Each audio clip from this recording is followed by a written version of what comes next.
drivers, start your engines. Pull those belts down tight one more time, warm up those tires, hit your marks, and let's go racing, boys and girls. NASCAR, Indycar, Formula One, Formula E, and NHRA Racing Talk. This is the Championship Racing Network. Now here is your hosts, Steve West and Matt Nicholson, with producer John Myers. So why are we up this early again? Oh, that's right. Auburn has the early kick. Yeah. Yay. Wow. Yay. I'm glad they don't do this more than about 2-3 times a year. Well, I want to say thank you to the CBS Network for deciding to put them at 11 o'clock, which there's no reason. Yes, I said CBS, 11 o'clock. I know. It's interesting to note that they got back-to-back SEC games, but usually their back-to-backs are at 2:30 and then like 6. 2:30 and 6, 2:30 and 8. Yeah. What's up with this 11 o'clock thing? I don't know. We're going to have a talk with CBS. 2:30, that's about what time I got up this morning. Yeah. Not too long after that. Not Of course, really. I was almost up that late, too, but that's another story entirely. Hey, welcome into the show. Yep. Enough of us BMCing. Let's get into CRN in its full regalia, and good grief, what a week. That's an understatement. All right, let's look back real quick on last weekend. Busy weekend, both on and off the track. We're going to begin by recapping last weekend's on-track action. Last Saturday, Charlotte, Roval, Xfinity Series took to it. Prior 2 years that the Xfinity Series has come to this, well, unique track, it has been won both times by one driver, A.J. Allmendinger. And now you can make it 3 for 3. Allmendinger needed overtime to help work his way up from 14th starting position. He did grab the lead on lap 48. He would stretch that lead, this is NASCAR, right? Mm-hmm. To 9 seconds. That's bigger than last week's 8.8 seconds at Talladega. I know. Unreal. Anyway, but all that kind of came to a, crashing halt when Tommy Joe Martins wrecked on lap 64 and sent the race into overtime. Allmendinger did get a really good restart. He was able to hold Austin Cindric at bay. He claims the win, locks himself into the round of 8. The 8 moving on to the next round, A.J. Allmendinger, Austin Cindric, Justin Allgaier, Noah Gragson, Justin Haley, Daniel Hemrick, Harrison Burton, and Brandon Jones. The 4 eliminated: Jeb Burton, Mayat Snyder, Jeremy Clements, and Riley Erbst. Can't say as I'm really surprised by any of the 4.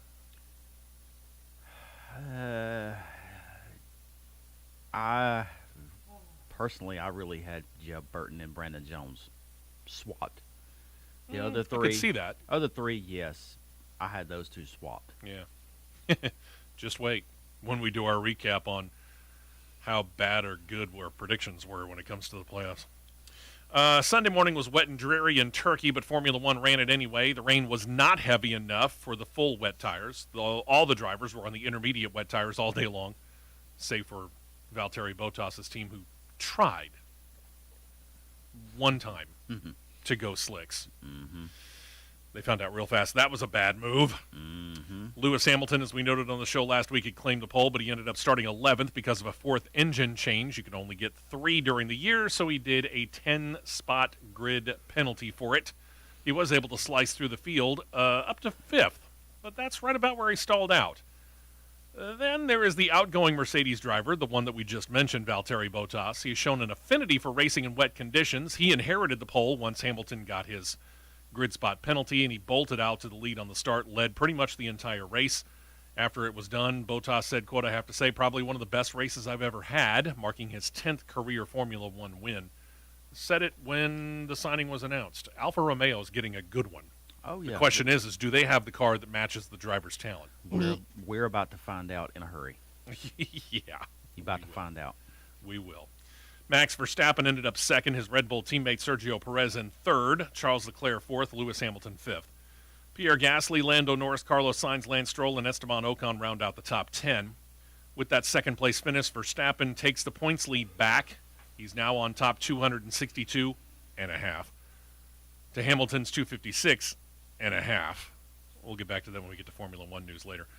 Bottas is third with 177. Lando Norris 145. 135 for Sergio Perez. Carlos Sainz up there 116 and a half. Charles Leclerc is at 116. That's a position that's up for grabs. Daniel Ricciardo 95.74 for Pierre Gasly, and rounding out the top 10, Fernando Alonso. He's got 58.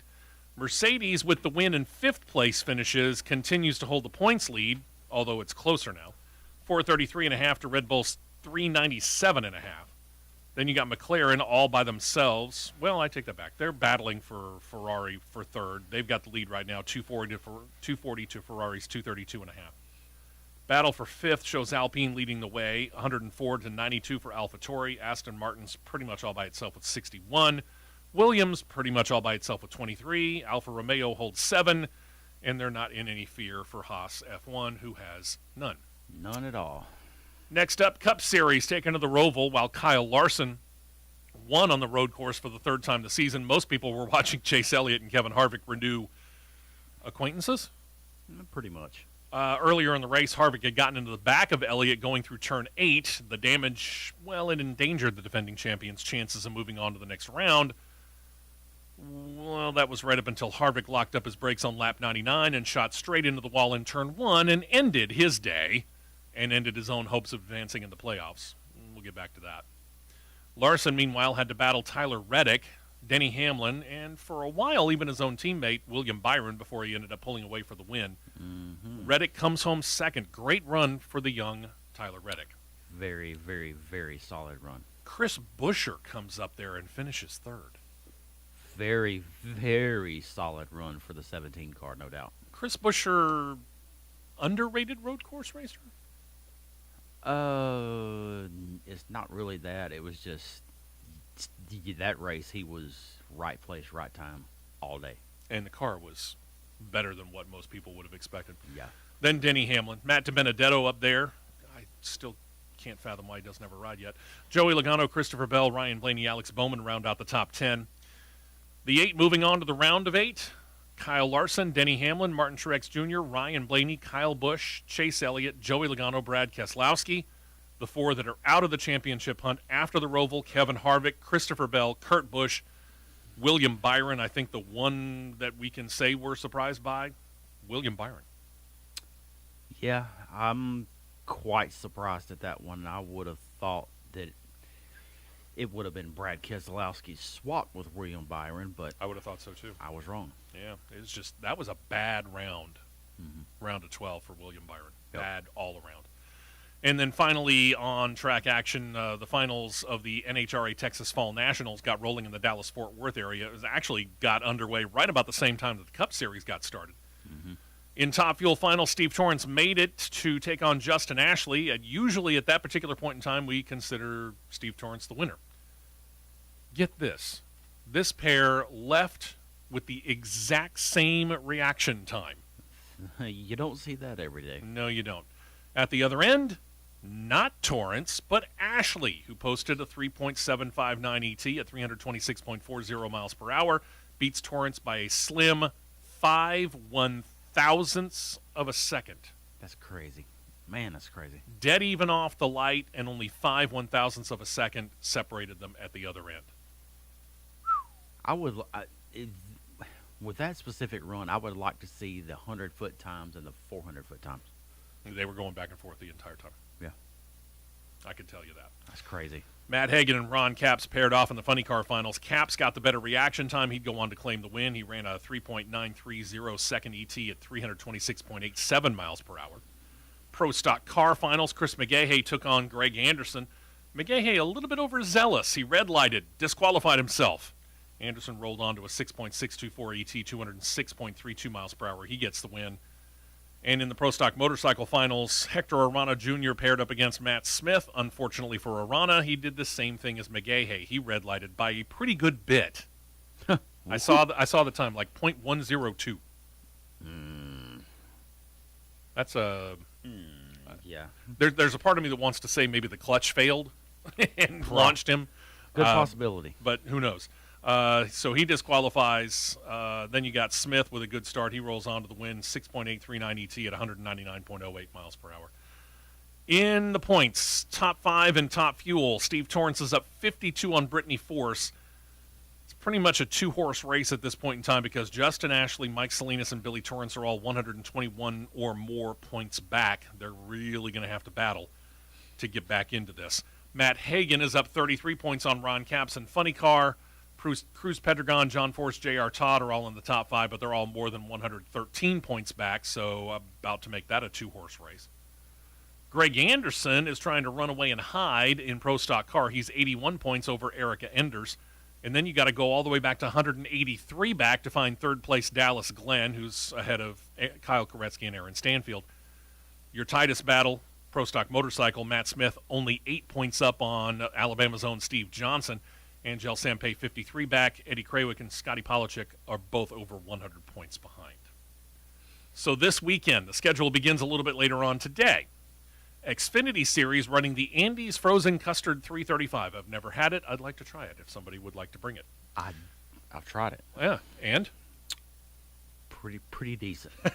Good enough to be a title sponsor of a race. Good enough to be a title sponsor. This is one of those scenarios of just like the old Aaron's $4.99. Yeah. Kind of a promotional deal. I gotcha. It's at Texas Motor Speedway. NBC apparently doesn't have Notre Dame, so they're going to put it on the main network, PRN Radio. It all starts 3 p.m. Eastern, 2 p.m. Central Time. Either that or Notre Dame's under the lights tonight. I don't know which. I think Notre Dame has a stream game today. Oh. I think. All right. Too bad for the Fighting Irish. Yep. NASCAR and the NHRA will start at the exact same time tomorrow. We'll start with the Cup Series. Auto Trader, Echo Park Automotive 500, Texas Motor Speedway, NBC coverage again, PRN Radio again. Coverage begins 2 p.m. Eastern, 1 p.m. Central Time, and right about the same time over on Fox Sports 1, football. The NHRA's Camping World Drag Racing Series gets underway at Bristol, Tennessee for the Thunder Valley Nationals. Again, 2 p.m. Eastern, 1 p.m. Central Time, Fox Sports 1, Camping World Truck Series, Formula 1 are both off for this weekend. When I was up there in Bristol a few weeks ago, I took a really hard look at the setup at the dragway. Yeah. It's tight. Yeah. It is very tight up there. In some ways, and I watched a little bit of it yesterday, last night, as they went from NASCAR Race Hub. They went straight into the qualifying round. Mm-hmm. And they had a nice drone shot that looked over the press box of Thunder Valley Dragway, which, of course, in the background, if you're looking at the windows and back away from you look at the that right press box, you're looking at Bristol Motor Speedway. At the right angle, yeah. And then they started backing up and going down the track, still looking back towards the press box. Mm-hmm. It's kind of deceptive, but you can tell. Yeah, it's not the roomiest of places. The parking is tight. Yeah, very tight. It's not the roomiest of places at all. So that's your setup for the week. I say we go to break early. When we come back, we're going to dig into, we're going to break some new ground here on CRN. Mm-hmm. There was, I want to say it was probably the better part of 2 years ago now that Mr. Myers had an idea that said that regardless of what series it is, if it's the biggest story of the week, lead off with it. And you know what? It's a good call. Yeah. I don't think we've ever let off with this series. To my knowledge, since I've been here, no. So we'll break that new ground when we come back. Welcome into a very early edition and an early break right here on CRN. We will be right back with more on the Championship Racing Network.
4 tires and 2 cans of fuel, and we're back to more racing action on the Championship Racing Network.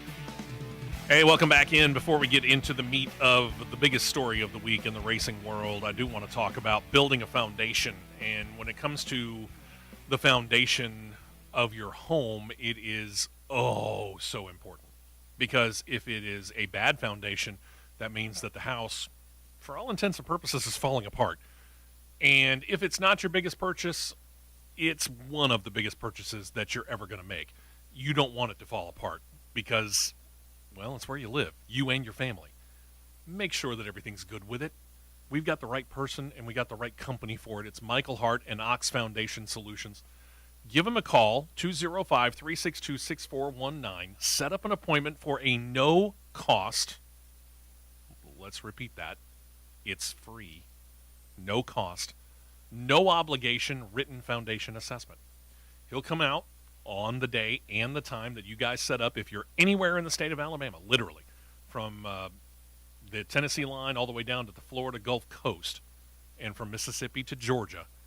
If you're in the state of Alabama, he can come and take a look at your house. And again, it's at no cost to you and no obligation to you. He'll go through the house on the day and the time that you guys have set up. And when it's done, you've got a written foundation assessment. If there's something wrong, you have it on paper in detail, and you've got an estimate as to how much it's going to cost to get it fixed. We suggest you go with Ox because then there's this little thing. You tell them you heard about it right here on CRN. You mention the promo code WEST. You get an extra 15% off of the already low price that Michael Hart just quoted you. What are you waiting for? 205-362-6419, or you could email him, Mike at oxfoundations.com. Tell him you're looking for that no-cost, no-obligation written foundation assessment, and tell him you heard about it right here on CRN. We've all worked with Michael. We've said this many times. For those of you that are new to the show, we've all worked with Michael. We all know Michael. Michael has come out.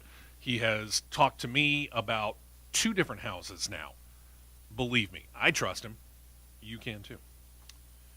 All right, breaking some new ground here on CRN. When we first started, really it was a 15-minute show segment, and it was all about NASCAR.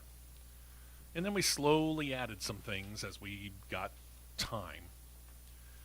And we grew to Formula One and Indycar, all 3 top levels of NASCAR. And then we added the NHRA and Formula E, more as a curiosity at that point in time, but it's actually kind of become something of a major series. It has blossomed. And then we added the NHRA and then the SRX series. I think we've let off with everything except the NHRA. I think we even let off at one point in time with the Superstar Racing Experience. We did. And then comes today. So let's go ahead and give the NHRA the lead, shall we? Let's do it. Earlier this year, we should have seen this coming, and I think we kind of did half-jokingly say how long before he gets into this. When we let you know that Tony Stewart and Top Fuel pilot Leah Pruitt were engaged to be married, and then found out that Smoke had taken some time to take a couple of runs in a Top Fuel ride himself and impress no less than Leah Pruitt's car owner, Don Schumacher. So think about this for a second. This is a guy who was the first ever USAC Triple Crown winner, went on to win Indycar Rookie of the Year, the series title the very next year before moving over to stock cars, becomes the Cup Rookie of the Year in '99, a 3-time Cup Series winner. In addition, has had the chance to drive a Formula One racer in a very well-publicized television event, trading cars with Lewis Hamilton. Then he becomes a NASCAR car owner with Gene Haas. Also owns his own Tony Stewart Racing, which is separate from the NASCAR adventure, while owning also 2 racetracks, a couple of different racing series. So I guess it probably should come as no particular shock whatsoever that as he is going to get married to a drag racer, and having done a little bit of it himself, Stewart's jumping into the NHRA with both feet and beginning his ownership of an NHRA team under the Tony Stewart Racing banner. Yes, kids, Mr. Anthony Wayne Stewart is now going straight line racing. He announced it on Thursday. 2-car operation. Yeah, 2-car operation. I'll give you 3 guesses as to who is going to be driving one of those cars, and the first 2 don't count. That's right. Soon-to-be wife, Leah Pruitt, will get the top fuel ride. And I will say this. The current points leader in Funny Car will be moving to Tony Stewart Racing come 2022. Matt Hagan. Smoke was with Hagan and Pruitt at the press conference on Thursday, said the team is going to be full-time beginning in 2022. They didn't announce their car maker, their sponsors, or even technical alliances, all of which he said would be announced at a later date, but considering that both Pruitt and Hagan will be leaving Don Schumacher Racing to join Stewart, one would presume that an alliance with Schumacher seems all but done. It's likely, but would he align with someone that is under the Dodge banner? Yes. Not someone with under Ford? Yes. Considering the fact that he has run Mopar in his dirt cars? Yes. Probably. Yeah. I could see that. I think but he would. I could see that, but considering that Ford only has one operation in drag racing, here's their chance to expand. They would really have to come with one whale of a package. Oh, I'm sure they would. One whale of a package. Because if I'm Tony Stewart, while that would be big fish in a small pond for Ford, I mean, it's, if you think about it, it's Don Schumacher in Mopar, and it's John Force with Chevrolet Power that are dominating. The only Ford team is Bob Tasca. And how well is Bob Tasca doing? Did we mention him? Have we mentioned him? When was the last time we mentioned him? Not much. It's been a while. We have mentioned him, but it's been a while. It's been a while. Yeah. You're right. So Ford better come up with something, to borrow an ex-president's term, huge, for Tony Stewart to go with him at this point in time. Right. I would think it's Don Schumacher Racing, at least to get everything firmed up and the and the organization set. And then once everything is set, then he'll go his own way, if he wants to and if the package is good enough. We saw it with Stewart Haas Racing. You know, I'm not discounting the fact that it could happen. I'm just saying that I don't think it's going to happen right now. And listen to this. Smoke said during this whole situation on Thursday, quote, beginning with Don Schumacher, it just keeps coming back to him. Right. I've probably annoyed everyone in the paddock with all the questions that I've asked, but the more I learned about drag racing, the less I wanted to be just a spectator.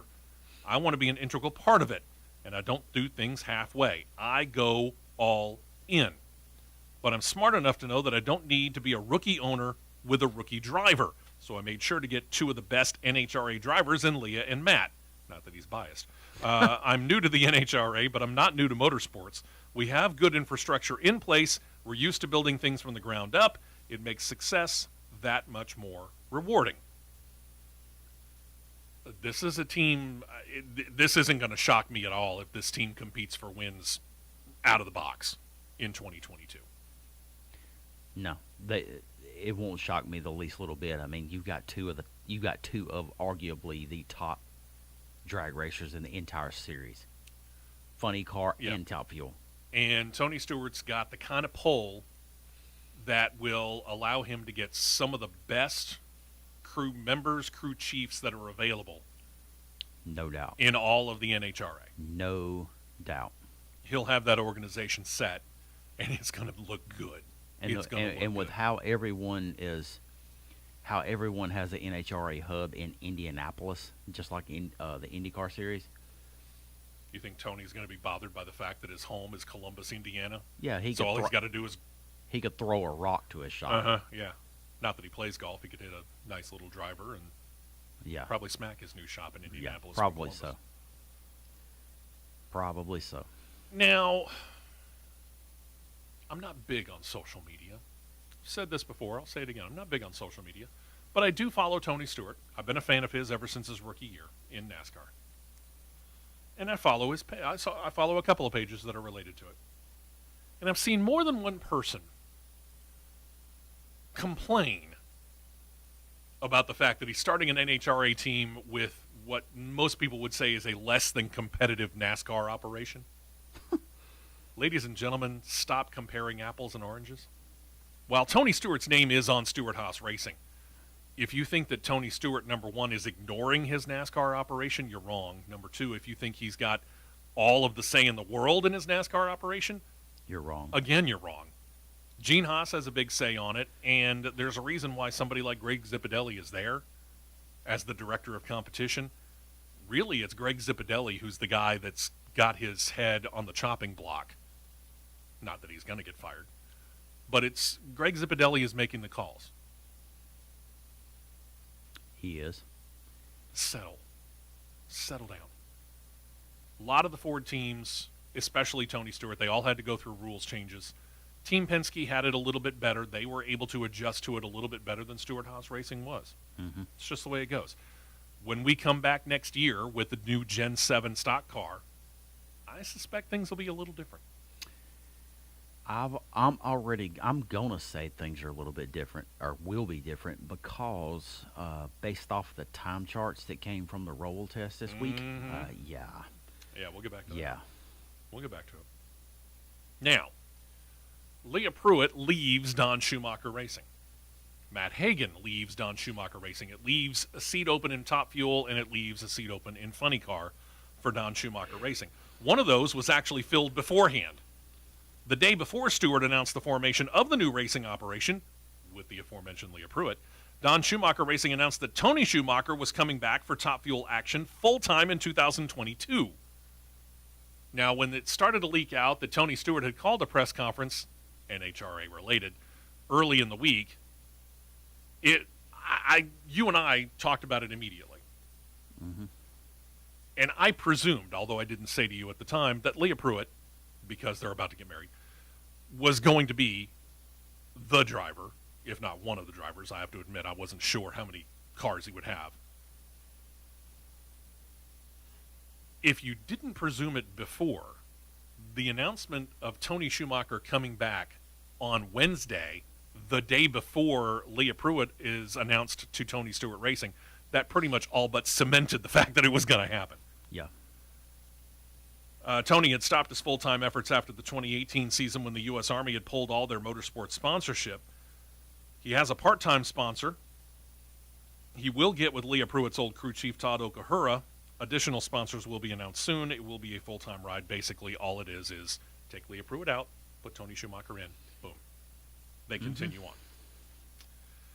And then we mentioned this on the show last week about how Greg Anderson had been voted into the North Carolina Motorsports Hall of Fame due to his exploits in pro stock car action.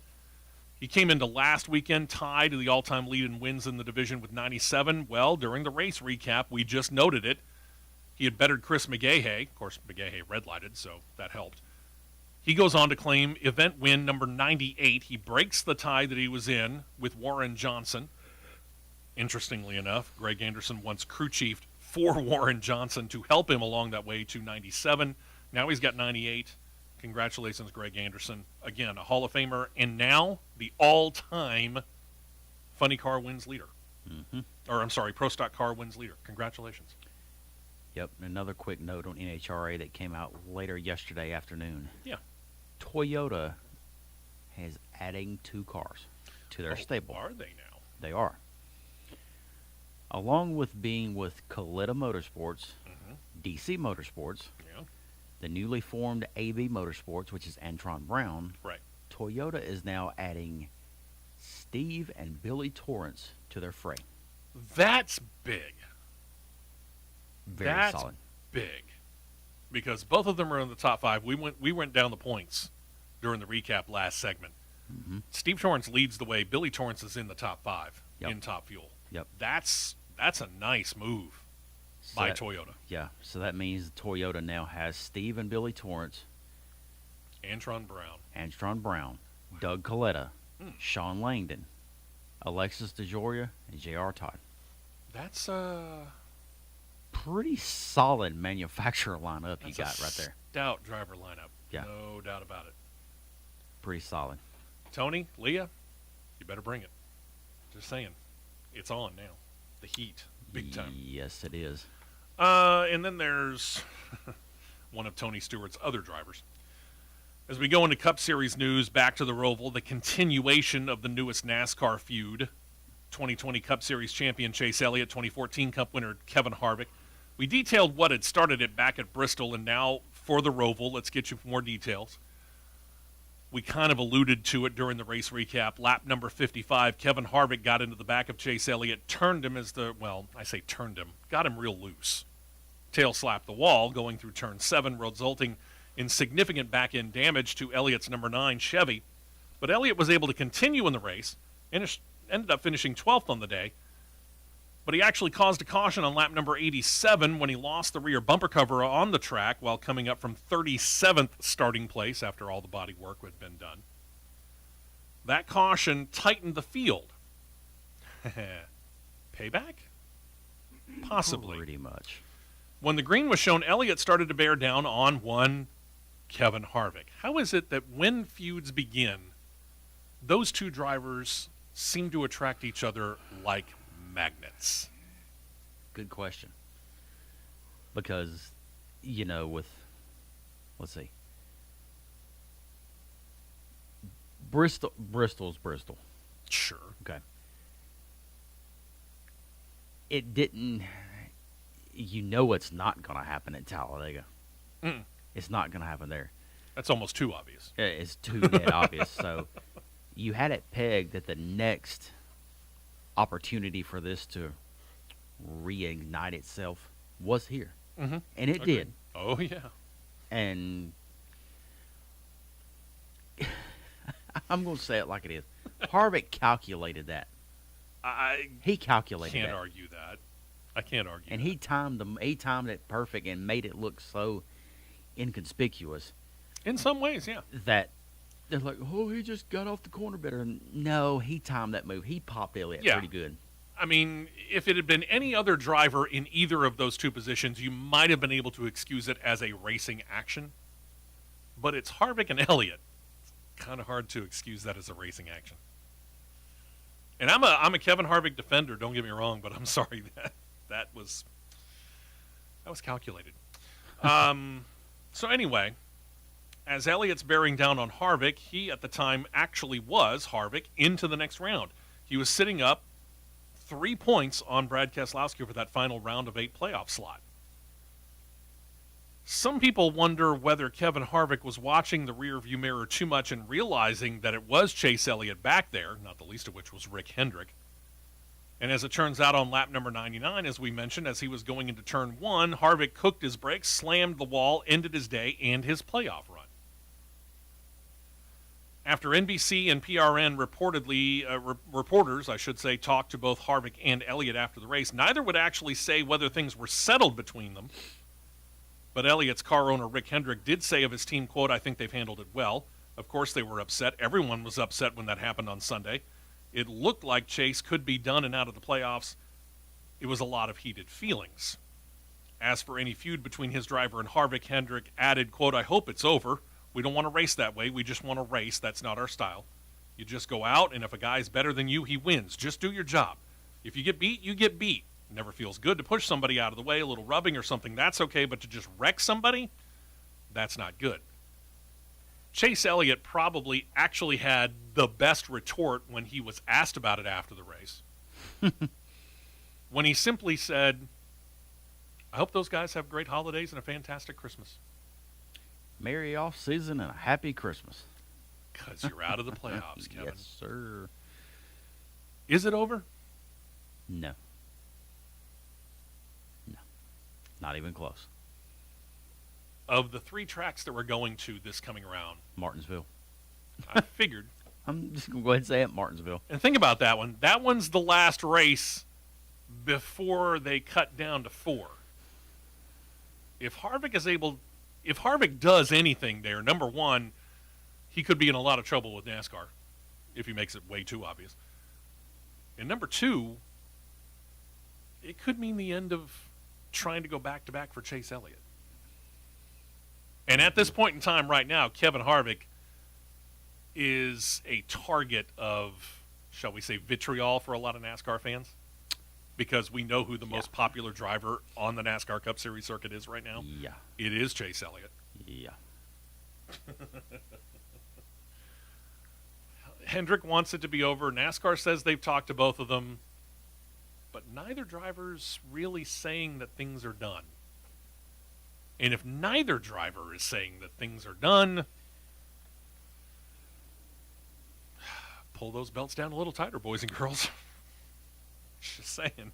From yesterday, no, October 14th, excuse me. From let's just say Jim Utter's right-hand person, Jennifer. Ah, yes. NASCAR had a call yesterday with all parties in the Harvick-Elliott feud and warned of serious consequences should it continue. I'm told NASCAR did all the talking on the call of at least 6 people. Okay. In tweet. On Sirius XM Satellite Radio's NASCAR channel earlier this week, competition vice president Scott Miller said that they would likely talk to both of them again. Quote, but we don't need that continuing on, as he said. We will do what we think is necessary to get that one calmed down. Hopefully we can put a truce in place there. If we keep seeing things, we'll absolutely have to take some sort of action there. We've seen it before. They've been willing to park drivers in the past. Kyle Busch. Yeah. Could happen again. They parked Matt Kenseth. They parked Kevin Harvick. Yeah.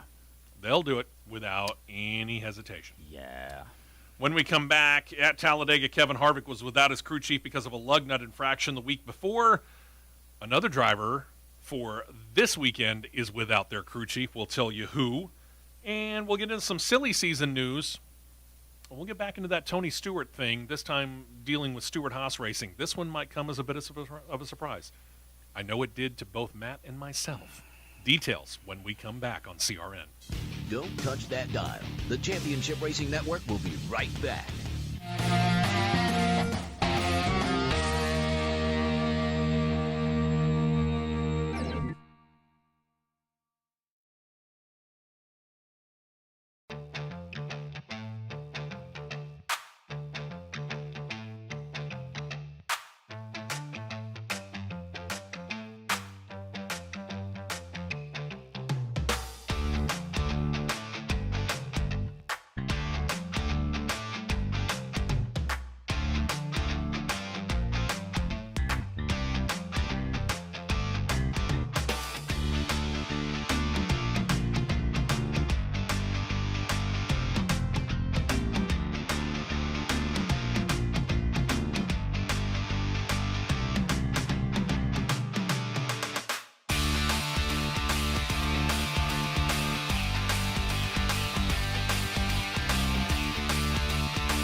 Tires only, and back out to the track for more action on the Championship Racing Network.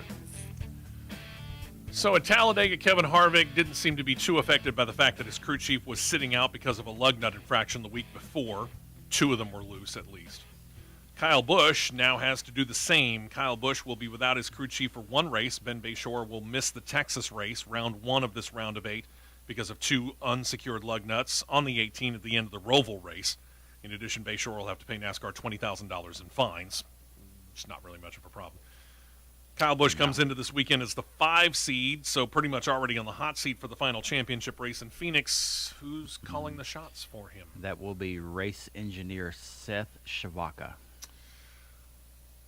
I'm not, and I don't mean this is any disrespect to Ben Bayshore, No. but I don't think this is a humongous step down. No, it's not a step down or a step up. I say it's a lateral move. Yeah. I mean, they're all familiar with each other.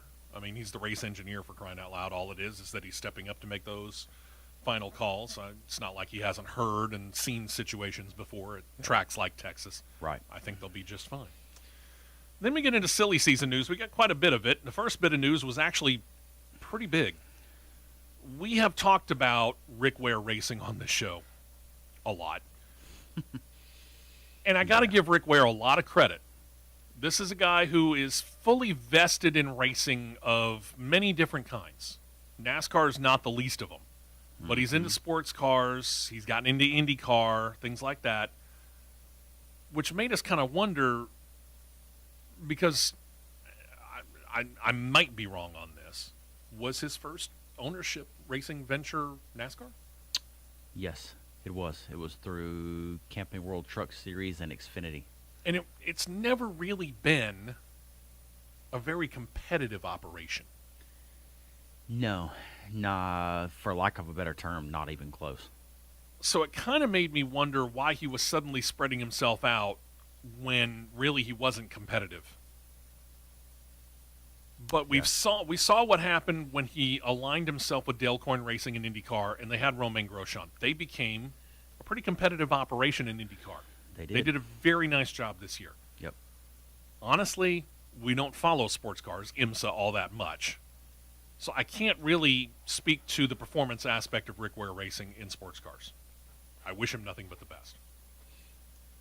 But as for NASCAR, it looks like he's beginning to take things a little bit more seriously, as he and his race team in NASCAR have now formed an alliance with Stewart-Haas Racing that begins in 2022. SHR will work on their Ford Mustangs with Rick Ware Racing as Rick Ware moves from Chevrolet to Ford. And with that, they've signed with Roush Yates Engines for 2022. And we've talked about this. What Ford has done, I mean, for a while there, Ford was looking like they had all but one foot in the grave. And then they kind of reformatted themselves. They bring in Tony Stewart to work with and kind of align themselves with Team Penske, which has already formed an alliance. They did with Wood Brothers. And then they built this nice little driver development program that involves all of the Ford operations from the even ARCA, really. ARCA through trucks to Xfinity and into Cup. Right. What they've done at Ford is to try and raise all of the ships, truth be told. And we talked about why Tony Stewart and Gene Haas moved from Chevrolet over to Ford. They were the little fish in a big pond. You were never going to be bigger than Rick Hendrick. And so you're fighting for second place with Richard Childress? Yeah, and you know anybody that knows Tony Stewart, he's not going to do that. No. He's going to scratch, claw, fight, swing, punch, get his way to the top. Yeah. So when Ford came a-calling, Tony Stewart answered and said, "Bye, Chevy. I'm out." Yeah. Rick Ware saw that. Rick Ware saw what it did for Stewart-Haas Racing and said, "I want some of that."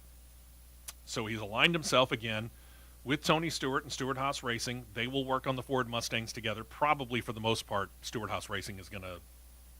How much of it do you think that they're going to do? It's really tough to say because everybody's on a clean slate this year for 2022. It's a clean slate, so it is really hard to say. Yeah, and it's not like Rick Ware Racing is working out of the garage in a backyard. No, it's not a mammoth shop, but it's a decent sized shop. Yeah. He could probably, I'm not going to say necessarily build his own cars from scratch. He may need some help. Might be chassis, might be something else. But there's a lot of things he could do on his own in that shop and basically just get technical advice from Stewart-Haas Racing. Well, I mean, these cars now are basically, for lack of a better term, they're nothing but a kit car. In a lot of ways. You can build them yourself. It's just getting the technical, like you said, the technical setup side of it. Yeah. To get the balance and the geometry and everything correct on it. Ware said of the move, quote, "We've been waiting for the next-gen car to become a reality to step up our program. RWR has a great relationship with SHR over the years, from Cole Custer making his Cup Series debut with us to utilizing their development pit crew over the years." He added, quote, "I'm excited to have an engineering alliance with a great team like SHR to be able to assist in building our cars and have the support through this major development process. Partnering with Roush Yates Engines and Stewart-Haas Racing is the next logical step in continuing to grow as an organization." For this year, Rick Ware Racing has run as many as 4 cars in the Cup Series races. Next year, they are committed to having 2 full-time teams and state that a third car is possible, probably on a part-time basis, pending sponsorship. As for Stewart-Haas Racing and Roush Yates Engines, both expressed excitement about working with Rick Ware Racing. They state it is a multi-year deal on both ends. 3 years. Baseline. Still not insignificant. No, it's not at all, but time will tell. Yeah. I just time will tell. I'm not going to say that RWR is going to make massive leaps and bounds. What I see out of them this year is, on average, we'll say a 27th place car, give or take. I could see them moving up into a 22nd, maybe just slightly top 20 average car, maybe, pending the drivers. I was about to say, you just took my thought straight out of my mind. Pending who sits in the seat will determine if they're a 20th or a 30th place car. Yeah. I mean, them being now into the Ford driver development pipeline, it's not like it's busting at the seams. There aren't that many drivers in the Ford pipeline yet. That's going to change. I'll mark this on paper at 6:51 a.m. on October the 16th. Mm-hmm. They will align their Xfinity car with Stewart-Haas as well. I could see that. This is the seat where Haley Deegan will make her Xfinity Series debut. I could see that. And I could also see, and this is a presumption, that Riley Herbst continues with Stewart-Haas Racing in 2022 as the Xfinity Series driver. They put that third car out on the track for Rick Ware Racing. Guess who's behind the wheel? Riley Herbst. I could see that easily with very little problem. And it'll just be, and I guarantee you, it'll be right down the interstate. You hang a left and hang another left, and there you are. Yep. Be interesting. It'll be there. With a big old Monster Energy on the hood. Uh-huh. No disrespect to Kurt Busch, who also has that sponsorship. There'll be 2 monster cars. Uh-huh. And we've seen that before, too. So. It's quite a few times. Then there's GMS Racing. We talked about this a few weeks ago. GMS Racing set to come into the Cup Series racing wearing the Chevy bow tie that apparently Rick Ware Racing will be leaving. GMS Racing unveiled this past week their 2022 Cup car. It's emblazoned with an unusual number, the number 94 on the side. They've announced that they have also signed veteran Cup Series driver Ty Dillon to be their full-time driver in 2022. Not surprisingly, GMS Racing has an alliance with Richard Childress Racing. Richard Childress happens to be Ty Dillon's grandpa. Surprised? No. No, not at all. I didn't have the number 94 on my bingo card. No, most people wouldn't. As for the choice of the number 94, it appears that it holds a very special significance to GMS Racing's team president, Mike Beam. Because when Mike Beam, back in the 1990s, was working with Hall of Famer Bill Elliott, they used the number 94. And that shop that Elliott and Beam worked out of is now part of the GMS campus in Statesville, North Carolina. So GMS Racing said, let's go with the 94, kind of a nod to our team president. Sponsorship and team personnel will be announced at a later date. Sponsorship is one thing, team personnel, kind of like Rick Ware Racing using SHR crew, GMS Racing will be using Richard Childress Racing crew. Mm-hmm. I'm going to let the jury have itself on this one because I'm This one's going to be the question mark for me. This is a single car operation, which yes, it's a satellite operation to Richard Childress Racing, but I'm guessing some pretty severe growing pains, at least in year one. I don't know what to expect out of this team.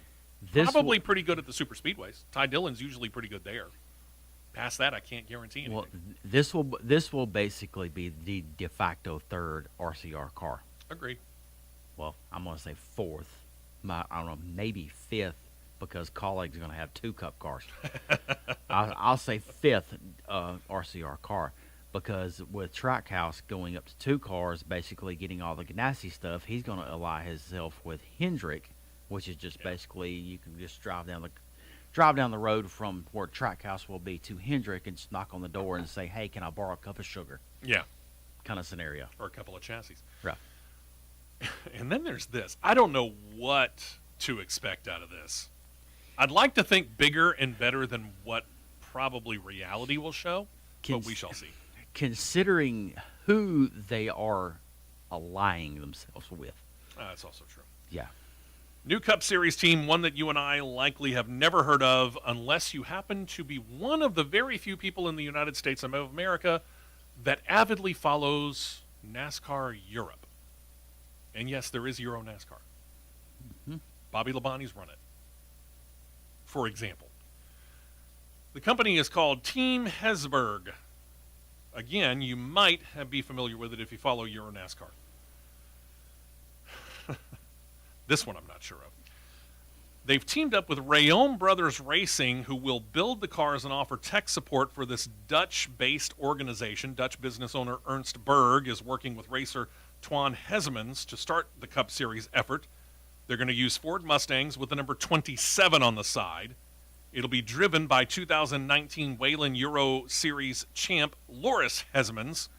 They're slated to run all the road course races in 2022 and state potentially some oval races, pending NASCAR's approval on the driver and the team, both of them obviously having very limited experience. Do we reveal who their driver is that they helped test with? Oh, by all means. That would be good old Jacques Villeneuve. And made arguably the greatest save in a car I've ever seen in practice. Yeah. Uh-huh. You're headed straight for the wall and you miss the wall. It's not easy. Yeah.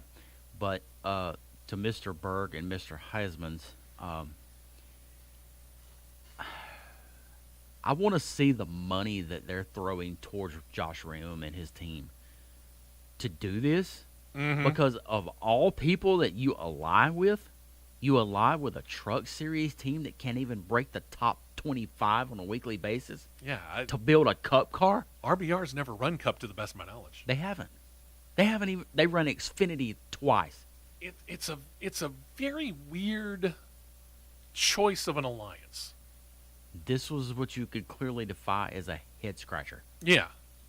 I mean, I wish them nothing but the best. And road course races can be something of an equalizer, but you got to remember that, especially now, beginning 2021, 7 different Cup Series races were on road courses.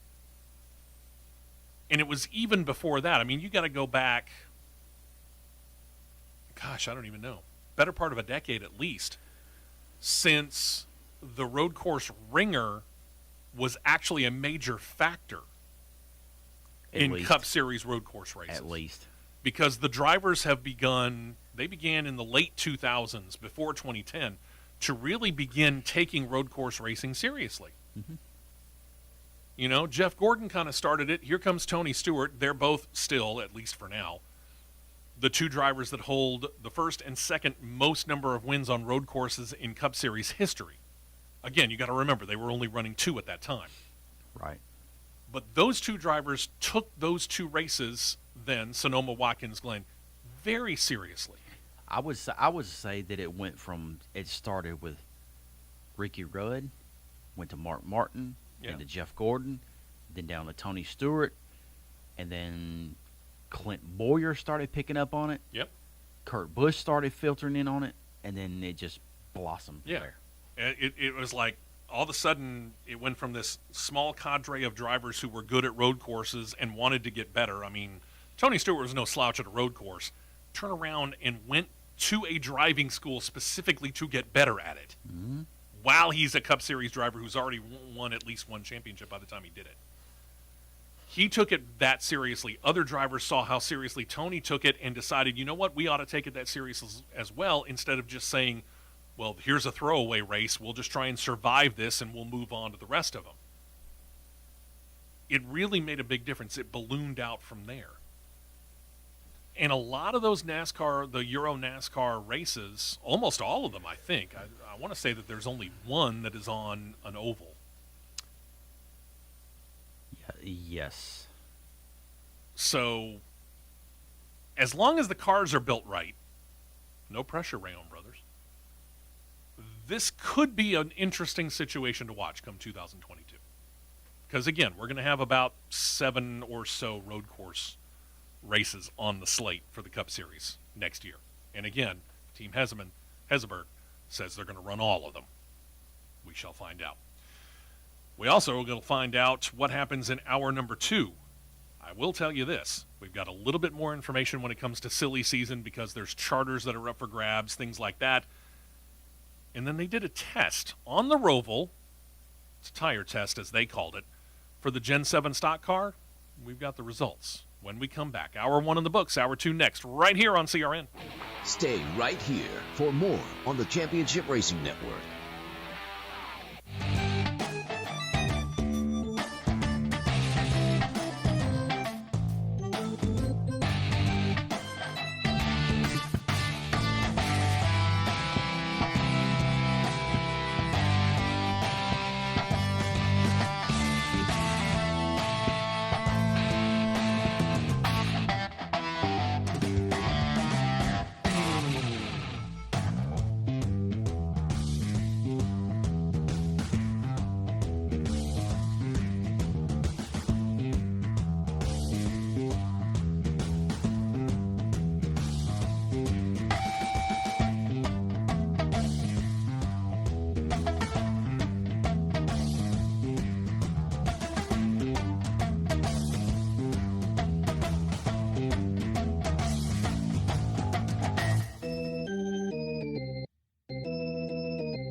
Fuel only. Go, go, go. We're back to the Championship Racing Network. Charters are at a premium in NASCAR. Welcome back into CRN. Hour number 2 underway. I'm Steve West. That's Matt Nicholson with producer John Myers. We're on earlier than usual, because Auburn's got an 11 a.m. kick, which means our flagship station in East Central Alabama, Thunder 92.7, will join the Auburn network at 8 a.m. Central Time. We've got an hour left. Mm-hmm. Wow. Anyway, charters continue to be talked about for next year. Most importantly, probably one for 2311 Racing. And you got to remember, we just talked about the fact that GMS Racing is coming in. You got Team Heseberg, which they're not going to get a charter because they're going to be a part-time operation. But still, you've got all these teams that are coming in or expanding, and they're all wanting charters. Mm-hmm. And there's only so many of them to be had. Mm-hmm. 2311 needs a second one. They've got one for the 23. They need one for the new number 45, which next year will be driven by Kurt Busch. According to Bob Pockrass on Fox Sports, negotiations between 2311 Racing, not 23 by 1, and Front Row Motorsports for one of their charters fell apart, and the team could remain a two-car operation. Pockrass reported on Wednesday they will now begin talking with Spire Motorsports, who is expected to have at least two charters for next year. I don't see that charter coming from Spire. I see that charter coming from Rick Ware. Probably much more likely. More likely, yeah, because Spire, they like to hold on to their charters. Oh, yeah. Real quick, that 23 by 1 crack that I made, I referenced you back to last week's show. If you missed it, you can find it on our YouTube page. Look up Championship Racing Network on YouTube and look up last weekend's show, and that'll explain the whole situation about why I'm stuck on 23 by 1 and how it's not 23 by 1, it's 2311. We need to CC our local ABC affiliate on that note as well. Yes. And I work for that company. So does John. Over at Joe Gibbs Racing, one of the longest partnership deals has been given a 2022 renewal. This now marks 30 years between these two. Joe Gibbs Racing began with Interstate batteries and one car back in 1992. And they have been at least a part-time sponsor of the number 18 car ever since. We're talking about Interstate batteries, a new deal that continues into 2022 with Interstate now being a primary sponsor on the 18 for 6 races next year. They will also, probably not all that surprisingly, be a primary sponsor for Joe Gibbs' grandson, Ty Gibbs, for 3 races next year in Xfinity Series competition when young Ty goes Xfinity Series racing full-time. Which is all but a given. I think it's already done. I think he's going to be in the 18 for the entire year. I haven't seen it. Yeah, I hadn't I seen want to it. say I saw that somewhere. I think we talked about it a few weeks ago. I don't know. Anyway, following the weekend of action at Charlotte Roval, the Goodyear Tire Test was conducted on that exact same course. Day 1, 21 participants in all. Chase Briscoe posting a fast lap of 120.2. Day 2 again with 21, this time different participants. Well, I say different participants, different drivers, same teams. Denny Hamlin and Martin Truex Jr. split time in a number 19 tester. They posted the best time of 118.6. In comparison, the last time that the Cup Series practiced on the oval, remember, they are only racing there this year and last year because of COVID. So the last time that the Cup Series practiced on the oval, Chase Elliott posted the fast time. 122.4. So that means that Denny Hamlin and or Martin Truex Jr. posted a time that is almost 4 seconds faster than what Chase Elliott did. That's pretty considerable. I'd say. Pretty considerable. You know a little bit more. Little bit, yeah. The unofficial speeds, I have them from day 1 and day 2. We'll run through them real quick since looks like we're ahead of schedule. Day 1. SHR cars had a black car and a blue car. Mm-hmm. The black car had the number 4 on it. The 14 was on the blue car. Now, like we said, Chase Briscoe was in the SHR black car at a 120.2. And second, you had the JTG Geordie car of Ricky Stenhouse. Briscoe was 1 second faster than second place car. That's extrapolate that over a race of 100 or so laps. Quite a bit. You had Ryan Blaney had third fast. AJ Allmendinger, no surprise, fourth. No. Tyler Reddick, not quite a surprise, in fifth. The 5 car was split by Kyle Larson and Chase Elliott on day 1. They were in P6. You had Cole Custer, P7. If anybody had this guy on their bingo card being in the top 10, let me know because I'd like to go play the lottery with you. Corey LaJoy. No.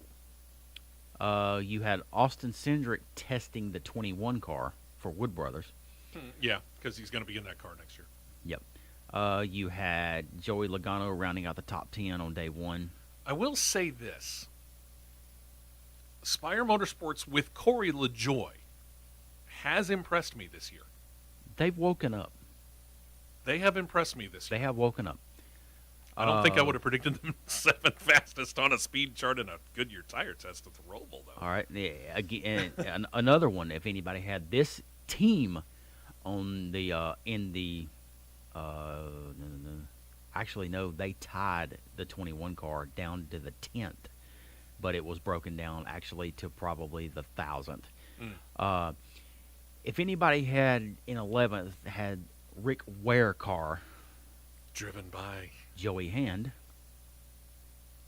I might have given them a puncher's chance with Joey Hand, who's a sports car racer by trade.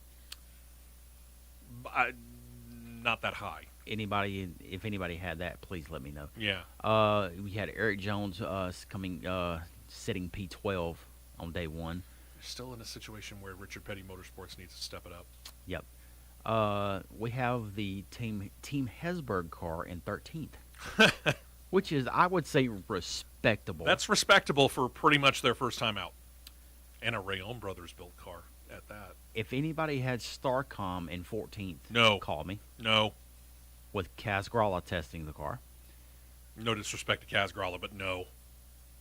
If anybody had Starcom outrunning Trackhouse, let me know. No. Daniel Suarez had the 15th fastest time. And this one right here baffles me. But this is really Justin Marks playing poker and really getting a double leg up on everybody. Yeah, I can see this. Because Chip Ganassi Racing has a car that they're testing, which we know is going to go to Trackhouse. It will become a Trackhouse car with Ross Chastain. Which, go back a few weeks ago, kids, who did I tell you was the most calculated person in the garage? Justin Marks. By a long shot. Okay. Another one on the bingo card. If anybody collectively had Spire, Rick Ware, Team Hesburgh, and Starcom posting a faster lap than Hendrick Motorsports, tell me. You're clairvoyant. Yeah, because Alex Bowman was P17. That's horrible. How about Chris Buescher in P18? I want to say I'm shocked, but I have to say I'm really not. And then tying down to almost the 1,000th in 19th and 20th. 19th, you had a JGR car with Martin Truex. That's an eye-opener. The GMS car, not a surprise to me. No, you got growing pains to go through there. And then you got the 2311 car bringing up the caboose for day one. Yeah. Well, Bubba Wallace is not exactly known as a road course racer. Day two, real quick. Day two. You got the 19 car being split by Hamlin and Truex in P1 with a 1:18.6. They were 3 seconds faster than position 2, which was Tyler Reddick, excuse me. Gotcha. Kevin Harvick was in the 4 car on day 3, the black SHR car. Mm-hmm. He was 3rd. Austin Cindric was 4th. Eric Almirola in the blue car 5th. You had Ryan Blaney 6th. Joey Hand in the Ware car picked it up to 7th, running 105 laps on the day. Joey Hand's fighting for a seat in Cup Series is what it is. It looks like it. Logano 8th, Suarez 9th, Corey LaJoie back in the top 10 again. Let's flip down to the end here and talk about the difference. You talked about first and second, 3 second split. What's the difference between first and 21st? And who was it? 5.438 seconds, and that was the GMS car. Wow. Yep. It's the growing pains.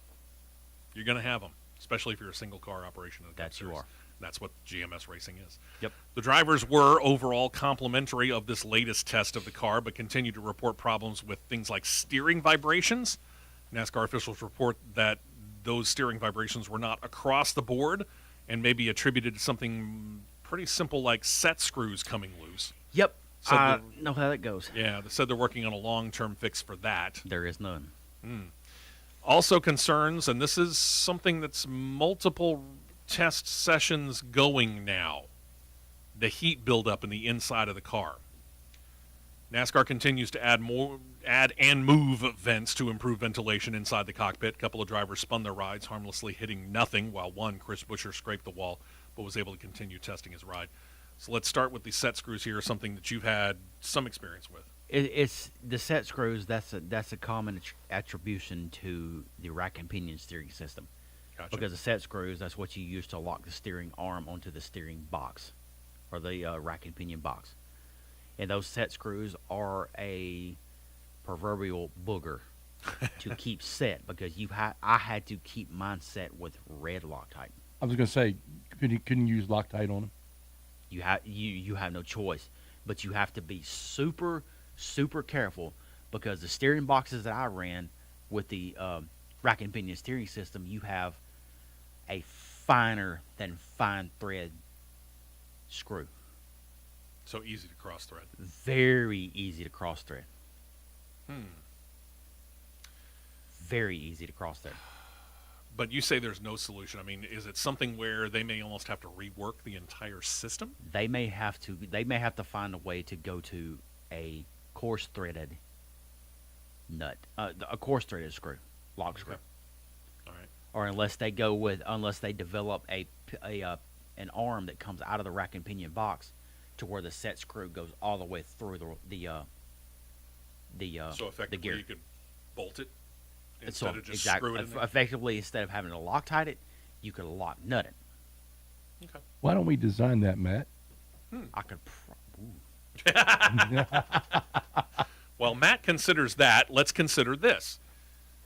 This moving of the vents to try and put more air into the driver cockpit. Again, we're talking about, very aerodynamic cars, because these cars are closer now than they have been in a couple of decades to their sister road-going cars, at least on the Camaro and Mustang side. Right. Very aerodynamic cars. Mm-hmm. And obviously NASCAR is building them for even a little bit more aerodynamics, because you're building them for speed. Mm-hmm. Is there a solution here? Mm-hmm. The only solution that I can see them doing it is putting the exhaust system back like it was. Because the 17 car was testing a short exhaust system that came out, I'm going to say roughly a maximum of 2 feet behind the front wheels. Mm-hmm. And as we all know, heat rises.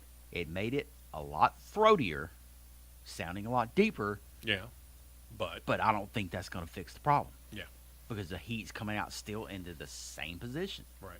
You don't have this problem when the heat's going out one side. When you've got 700 plus degrees of heat coming out under the seat in your driver's feet, yeah. Toasty. Been there, done that. It gets hot. Yep, I got you. NASCAR has also let it known that they have given all 2022 Cup Series teams the new rules and the testing schedule for the next-gen racer. The Aero package for the intermediate tracks, not going to change. 550 horsepower package, 8-inch rear spoiler. Short tracks, road courses will get a power cut from 750 in 2021 down to 670 in 2022. Highly noticeable? It will be. I just got to see where you notice it first. I don't think you're going to notice it as much on short tracks, but You'll notice it the road courses more. You'll probably notice it. Yeah, I would say the road courses you'll notice it more. Okay. Keeping a 4-inch spoiler, that was the package that they used at the Roval test, by the way. At this time, the package that they will use at the Super Speedways, Daytona, and Talladega has not been finalized, but according to one official, it is likely they're going to be coming in at about 550 horsepower, but maybe less. They haven't determined the height of the spoiler either. 3 more tests are scheduled. You've got Charlotte on the oval, not the Roval, but the oval, November 17th and 18th. Phoenix, December 14th and 15th. And then once we get into 2022, they will test the Gen 7 car on a quote-unquote tire test, January the 11th and 12th. There's also 3 other tire tests slated that are more specifically tire tests. Atlanta. Which pavement is now going down. Yeah, and that's why they're going to go there. They want to check the cars on the new pavement. They're going to go to Bowman Gray Stadium to prepare for the clash that will be at the made-up track at the LA Coliseum. Which is going to cause people to lose their minds because they're going, why are we going to Los Angeles when we We can come could here? just go to Bowman Gray, Yeah. which I said before. And in preparation for the Bristol Dirt Race, since Bristol won't have dirt laid down when they do this, they're going to go to With Raceway. The dates for those tire tests have not yet been officially announced. This one raised my eyebrow really high. Why?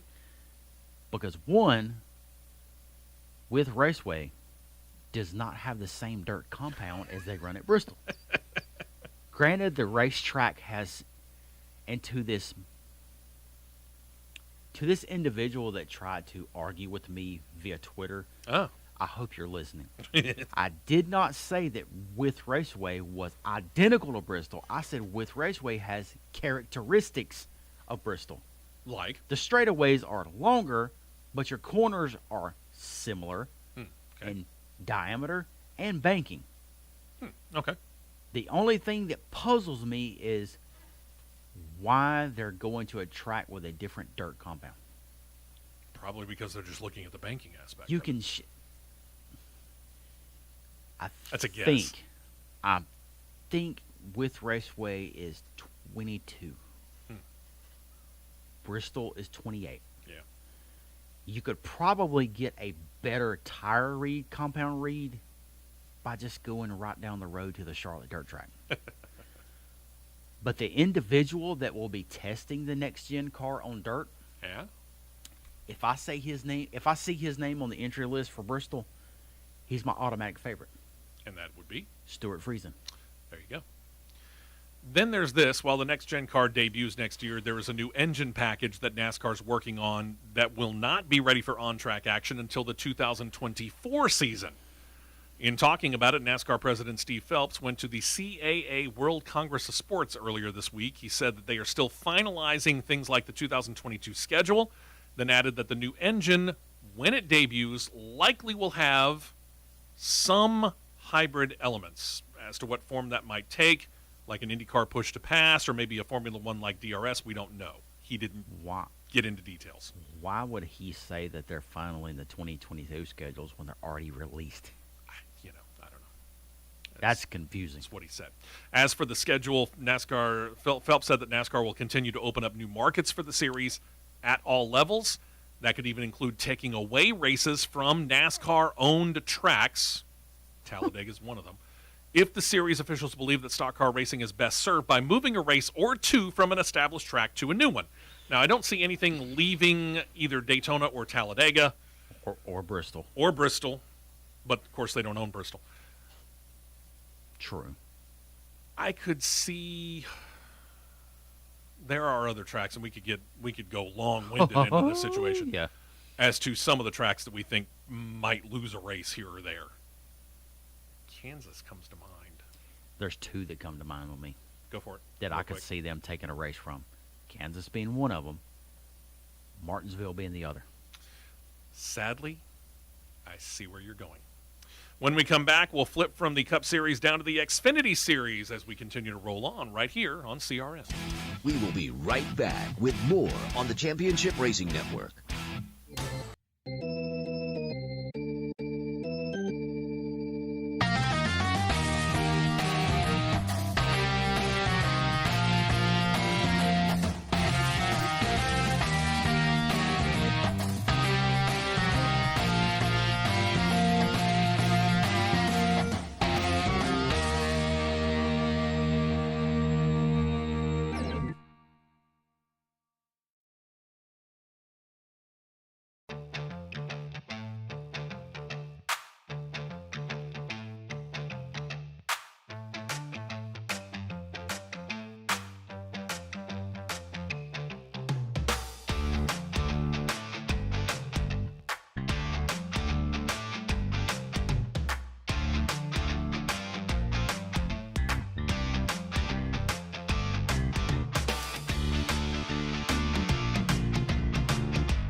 tires and 2 cans of fuel, and we're back to more racing action on the Championship Racing Network.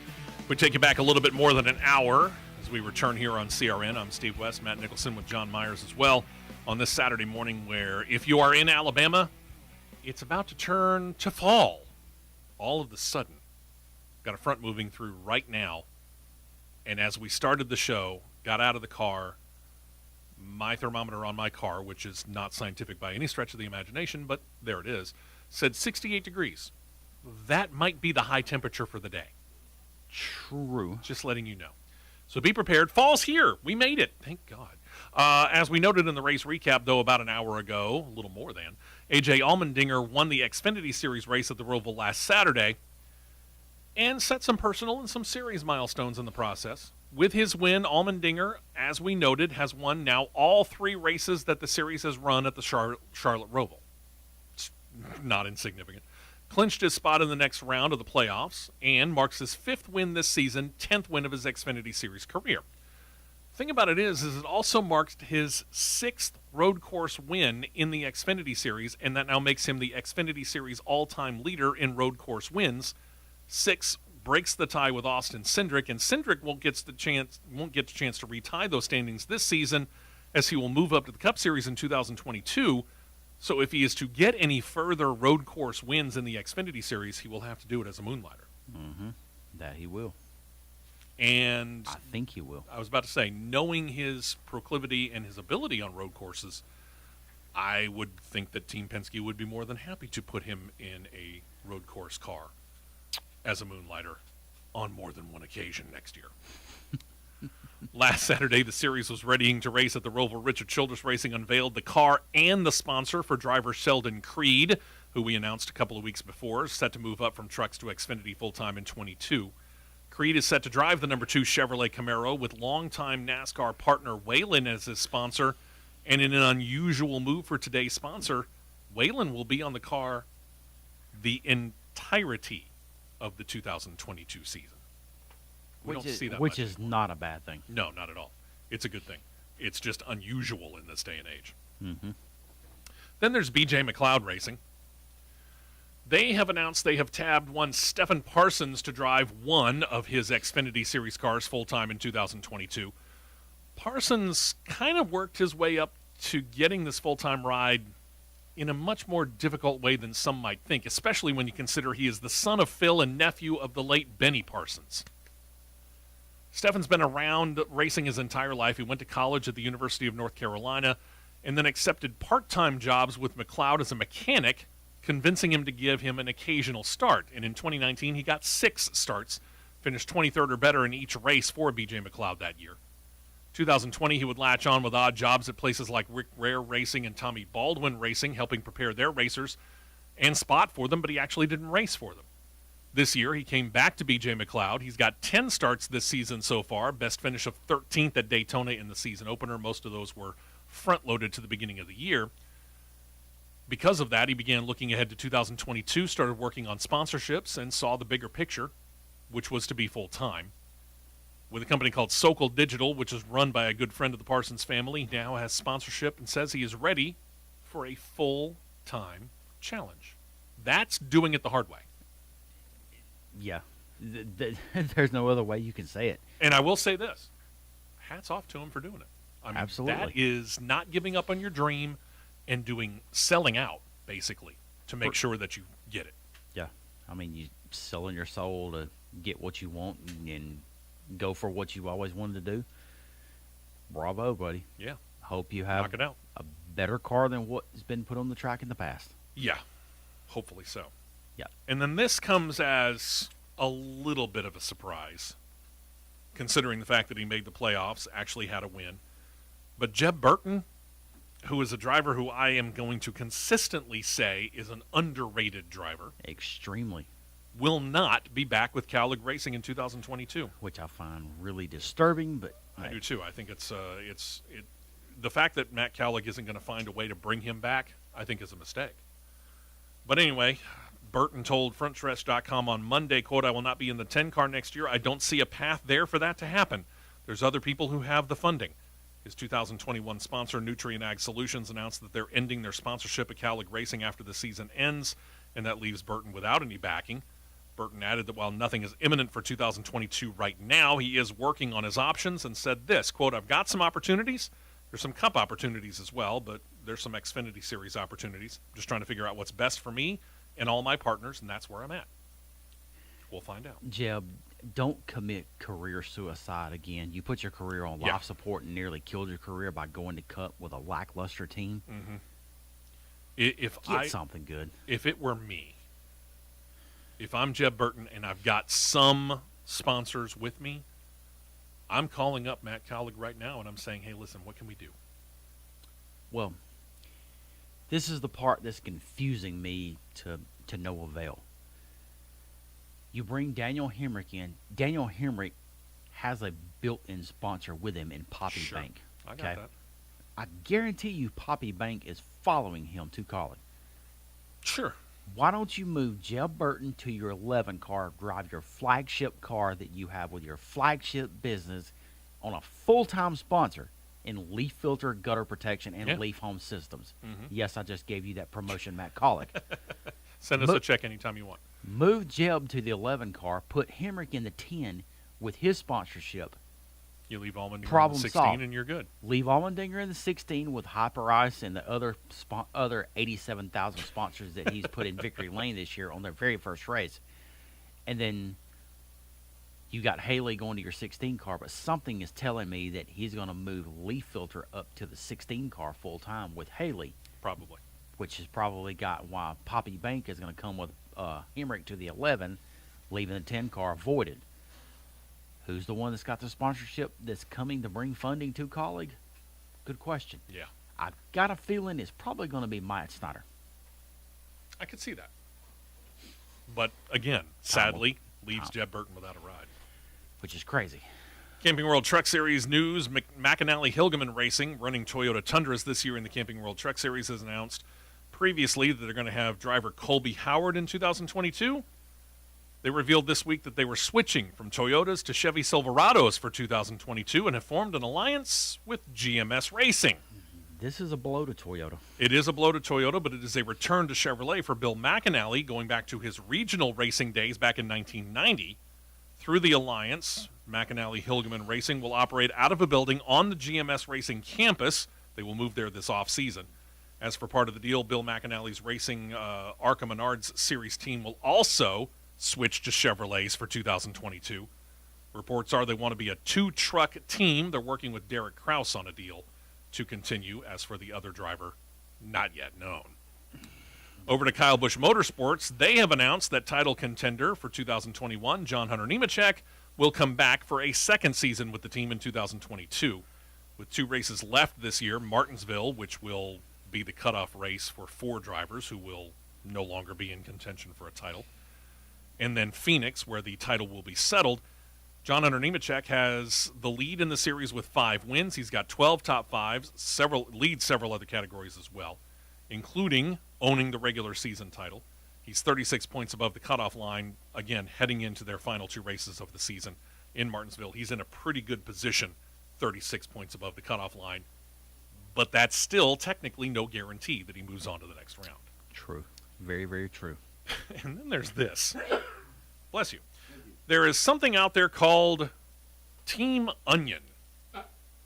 For those who are familiar with the series and have been for a while, you'll know who that refers to. For those that aren't sure, it refers to, I guess, quasi-retired NASCAR driver, 57-year-old Todd Bodine.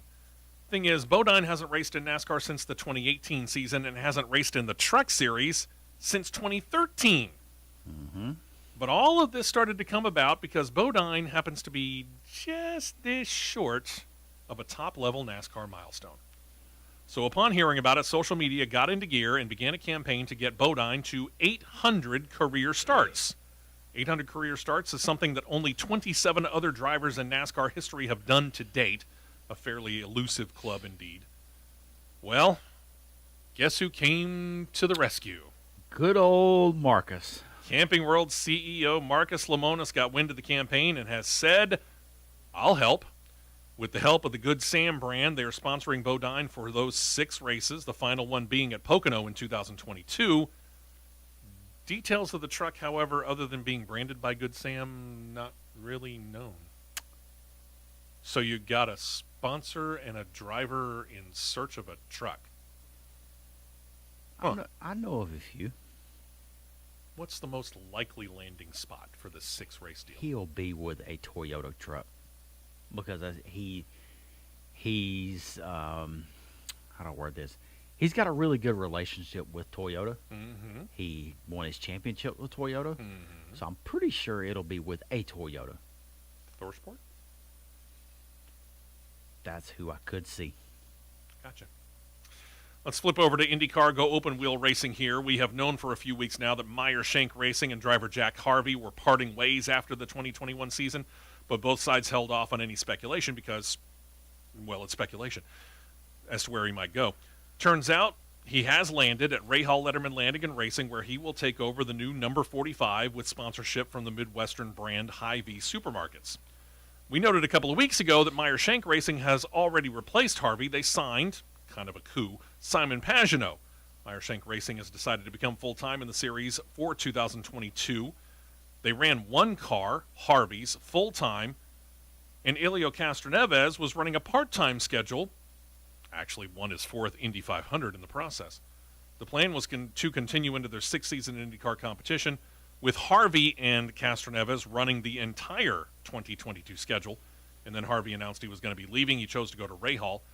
It's their 31st IndyCar season, set to expand from 2 full-time rides to 3. Harvey joins a lineup that will now feature the returning Graham Rahal in the number 15, but then there's the number 30, which has no driver at this time because Takuma Sato, the 2020 Indy 500 winner in that car, and Rahal Letterman Landing and Racing have decided to part ways.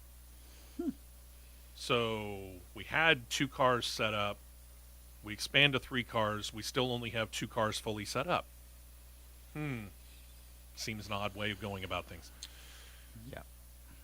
But I'm neither Rahal nor Letterman, so Or Lanigan. that's true. Officials over at the NTT Data IndyCar Series effectively took control of the Indy Lights Series several years ago, and the series has continued on to be the primary feeder series for IndyCar. The latest step is continuing to be that primary feeder series was actually made on Monday when IndyCar announced that former championship winning driver Levi Jones, who's now 39 years old, will become the new series director. Jones began racing at the ripe old age of 18. He began running 410 sprint cars. Explain those a little bit for us. 410 sprint cars basically is boiled down to the cubic inches of the engine for the car. Okay. That's all it is. It's a fairly 410s. sizable engine for a sprint car. Yeah, there's 3 different divisions: 410s, 360s, and 305s. There you go. Then he went on to become one of USAC's most decorated champions, winning 7 USAC national titles: 05, 07, 09, 10, and 11. And then, in addition, added the 2010 and 2011 Silver Crown titles. All but the 2005 title came driving for, we go back to him because it's pretty much been the theme for most of the day, Tony Stewart Racing, where he racked up 28 410 sprint wins, 4 midget car wins, 3 Silver Crown race victories. Now he takes over at Indy Lights after having led the USAC in several different positions related to competition and executive roles. Most recently, the role he is leaving to become now the director of Indy Lights, where he was the executive vice president over at USAC. In his new role as the Indy Lights director, Jones will oversee all operations and competition of this secondary series on the road to Indy ladder. He said, quote, "My entire career has been in racing, and moving to IndyCar and Indy Lights is the next perfect step. I look forward to the opportunity to continue to grow Indy Lights and expand its legacy and position as the ideal final step before the IndyCar series." It's hard to put into words what joining an organization like IndyCar really means. When you're in racing, you always want to be part of the biggest and the best. This is a dream come true. As for IndyCar president Jay Fry, he said of Jones, quote, "Because of his broad experience in and out of the cockpit, Levi's the perfect choice to become the director. He's well respected in the racing industry, knows every angle of the sport as a driver, team owner, racetrack operator, and sanctioning body. We're excited to have Levi on board and look forward to a new era of IndyCar operating Indy Lights." Several different pretty well-known teams are working within Indy, not the least of which is Andretti Autosport. What is Andretti not working in? That's true. We'll get back to that.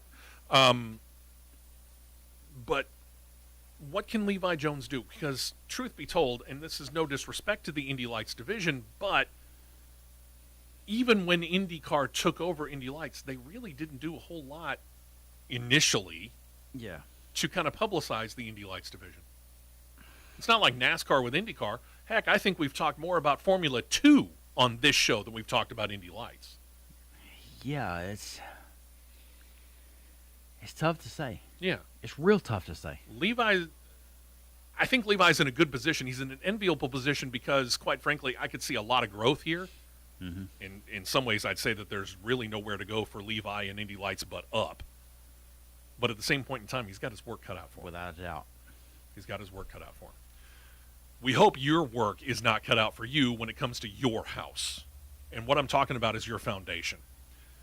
If your house seems to be having growing pains, shall we say, and we're talking about things like uneven floors or squeaky floors, or maybe your windows or your doors are hard to open or shut, maybe there's other problems, could be standing water in a basement or crawl space. All of these are possible signs that the foundation is failing on your house. It's not a guarantee, but it's possible that your foundation is failing, and you want to make sure that it isn't, because if it is actually failing and you just leave it alone, the longer you wait, the more expensive the fix is going to be. So don't take chances. If you're anywhere in the state of Alabama, give our friend at Ox Foundation Solutions, Michael Hart, a call or send him an email and have him come out anywhere in the state of Alabama, north, south, east, west, doesn't matter, to give you a no-cost, no-obligation written foundation assessment so that you know if there's something wrong with the house and its foundation, you'll find out exactly what it is. And Michael's honest enough, he's going to flat out tell you, if there's no problem, I'm going to shake your hand and I'm going to leave, and you've got it on paper with Michael Hart's signature on it, there's no problem with your house. If there is a problem with your house, he's got it in detail and he has written down the estimate of how much it's going to cost to get it fixed. That's when you break out the promo code WEST. You tell him you heard about it right here on CRN, mention the promo code WEST, you get 15% off whatever that total was that he just quoted you.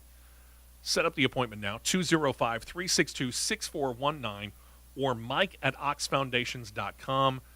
Have him come out, set up the appointment. He'll come out the day and the time that you guys set, and if he can't make it, he'll call you ahead of time and work with you to reschedule it. 205-362-6419. And again, if you need repairs, make sure that you get that 15% off. West. Tell him you heard about it right here at CRN. Don't touch that dial. The Championship Racing Network will be right back.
2 tires only, and back out to the track for more action on the Championship Racing Network. We go from the American-based Indycar racing series into the world-traveling open-wheel racing series, Formula One. And if you happen to be one of those who is a gamer and you got the new F1 2021 game, it's easy for me to say, there's a download available that will actually give the user 2 new things. The first of which is the Red Bull paint scheme that we talked about last weekend here on the show that they ran at Turkey last weekend, where it thanks Honda for their partnership over the last few years. Mm-hmm. The bigger one, though, actually might be the addition of the Imola road course to racing action. Imola was update number 2, which was completed in September. The Red Bull paint scheme actually was the 3rd. Both are available for download now. Other updates include slight changes to Bahrain and Monza to get them closer to real life. And the first update was the addition of another racing course. That was the Portimao course in Portugal. Mm-hmm. So if you got the game and you haven't updated it yet, you might want to do it. Mm-hmm. As for the nightmare of when they called the Belgian Grand Prix official after actually never having run a green flag lap still hanging over their head, the F1 Commission promised that they were going to look into potential rule changes regarding weather-affected races. If you don't remember it, Formula One officials were seeking a window to get the race going, but the rains were, well, let's just say quite heavy. So the decision was made to start the race behind the safety car, completing 2 laps under yellow, before deciding that it just wasn't safe enough, so they called the race official. According to current rules, half points were awarded to the drivers in the top 10. Drivers and the teams all complained about it. The F1 Commission has been listening. They said that ahead of yesterday's meeting in Paris, France, that they agreed that the rules needed to be changed in case such a scenario came about again. They also added that up for discussion was the proposed 2022 Formula One race schedule, which has a record 23 races on it, which they said was waiting for approval. Which received approval yesterday at 11 a.m. All right. Care to run it down fairly quickly for us? Sure. We know one race. It's Miami, early May. That was all we knew up until now. Race 1, Bahrain. So Australia does get the first race taken away. Race 2, Saudi Arabia. Ooh. Race 3, Okay. Australia. Not as far back as I would have thought. Same here. Race 4, Imola. Whew. Race 5, Miami. That is a lot of traveling. Think about the miles that they're about to put on. 7 of these 10 teams are based in Britain. They start off the year in the Middle East with 2 races, then go to Australia, to Italy, and then to the U.S. Woof. Race 6, Spain. Back to Europe. Barcelona. Holy cow. Race 7, back on its traditional date, Monaco. Okay. Race 8, Azerbaijan. Race 9, Canada. Race 10. So that's now 3 visits that they're going to make to North America next year. Race 10, 3 separate visits. Silverstone. Race 11, Red Bull Ring in Austria. Mm-hmm. Race 12, France. Okay. Le Castellet. It doesn't say Paul It Ricard. doesn't say Paul Ricard. That is interesting. Okay. Race 13, Hungary. Race 14, Belgium. Race 15, Zandvoort. Race, My new favorite track. yeah. I love watching it. Race 16, Italy. Monza. Yeah. Race 17, Russia. Okay.